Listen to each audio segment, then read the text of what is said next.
L'histoire du latin en Europe, géopolitique de notre héritage gréco-romain.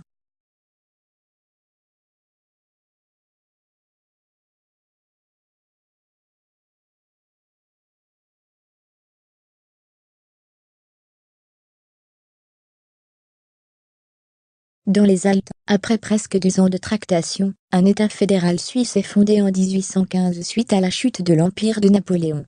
La Suisse officialise toutes les langues vernaculaires de son territoire, l'allemand, ainsi que 3 langues latines, à savoir l'italien, le français et le rhéto-roman. Le rhéto-roman était autrefois beaucoup plus employé en Suisse et dans les Alpes, mais son usage recule au fil du temps sous l'italien et l'allemand. Après 1792, la République française impose sur son territoire l'usage unique du français, une forme codifiée du dialecte parisien. Ce français standard supplante alors les autres dialectes d'Oïl et l'Arpitan. L'usage du français standard sera étendu durant le XXe siècle au Midi occitan, catalan et basque, en Corse, en Bretagne, en Alsace, en Flandre française, ainsi que dans les départements et régions d'outre-mer. Cette uniformisation linguistique s'inscrit évidemment dans un projet politique plus global, visant à créer un modèle sociétal recentré sur la ville de Paris par la concentration des pouvoirs politiques et de l'économie. Ainsi, la République française légitime l'ultradomination de la région parisienne en développant le concept Paris-Province. La province doit calquer son modèle culturel sur Paris.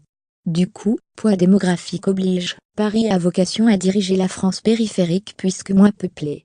Ce modèle politique ultra-centralisé ne peut tolérer l'existence d'autres langues que le français étant donné que l'autorité de Paris repose sur un rapport de force démographique favorable sur une province supposée d'identité jumelle, mais de plus faible densité. La co-officialité d'une autre langue, comme l'occitan, le breton, le basque, remettrait en cause l'uniformité linguistique, donc culturelle, donc politique et administrative. Paris étant le centre historique de la francophonie, Paris domine logiquement sa province francophone. La co-officialisation d'une autre langue serait en contradiction avec cette idéologie francophile pro-parisienne.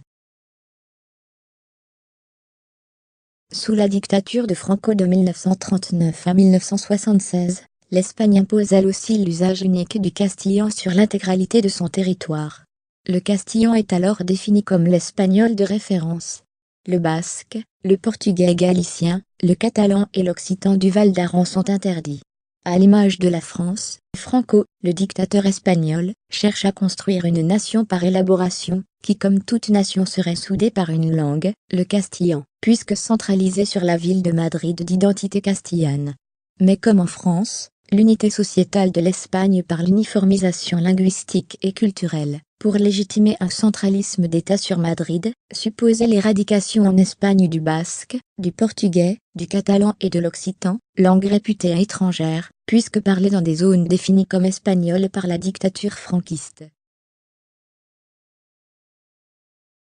Toutefois, après la mort de Franco en 1975, la Constitution espagnole de 1978 ralentit l'uniformisation linguistique et le centralisme d'État pro-castillan.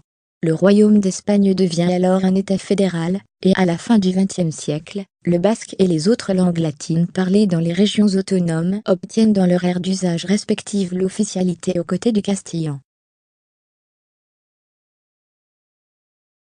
L'Italie est unifiée durant la seconde moitié du XIXe siècle.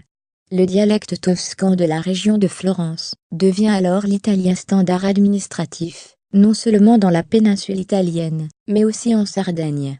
Durant la dictature fasciste, Mussolini tentera comme en République française d'accentuer le nationalisme italien, et d'assimiler les minorités de la périphérie sur le principe de l'unité par la langue, en interdisant l'emploi des langues frontalières, en particulier le sarde, le rhéto-roman du Frioul, l'allemand de Tyrol italien, le français arpitan du Val d'Aoste, et l'occitan dans l'ouest du Piémont. D'une manière générale, et malgré une large tolérance à ce niveau depuis le retour de la démocratie, l'on assiste depuis la fin du XXe siècle à un léger recul de l'usage de ces langues au profit du seul italien standard. Le roumain a largement progressé au nord sur le hongrois. En revanche, la roumain est désormais minorisée par le grec, l'albanais et le bulgare. Le dalmate est aujourd'hui une langue morte, disparue sous le serbo-croate depuis le XIXe siècle.